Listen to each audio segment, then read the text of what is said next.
بسم اللہ الرحمن الرحیم۔ روایات میں آتا ہے کہ جب حضرت آدم علیہ السلام کی توبہ قبول ہوئی تو حضرت جبریل علیہ السلام اللہ تبارک و تعالیٰ کے حکم سے جنت سے گندم بھی لائے اور 2 بیل بھی لائے اور کہا کہ اے حضرت آدم علیہ السلام، ان بیلوں کے ذریعے آپ اس طرح زمین کو کھودیں گے اور اس گندم کو زمین میں بوئیں گے اور زمین سے ہی آپ کو کھانا اور زمین پہ ہی آپ کو رہنا ہے۔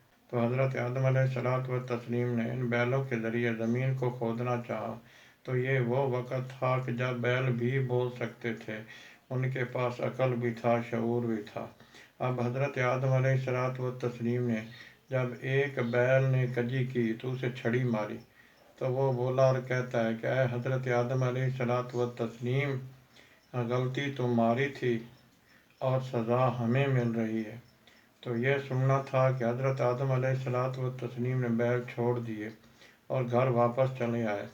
حضرت جبریل علیہ السلام دوبارہ نازل ہوئے اور کہا کہ اے حضرت آدم علیہ السلام، کیا ہوا؟ کہا کہ اس طرح بیل نے مجھے طعنہ دیا ہے۔ حضرت جبریل علیہ السلام بولے اور کہتے ہیں کہ آج کے بعد یہ بول نہیں سکیں گے۔ تو اس کے بعد ان بیلوں کی زبان ختم ہو گئی، لیکن عقل بھی تھا، شعور بھی تھا۔ اب حضرت آدم علیہ السلام بیل چلاتے ہیں تو ان میں سے ایک بیل نے پھر کجی کی تو حضرت آدم علیہ السلام نے اسے چھڑی ماری۔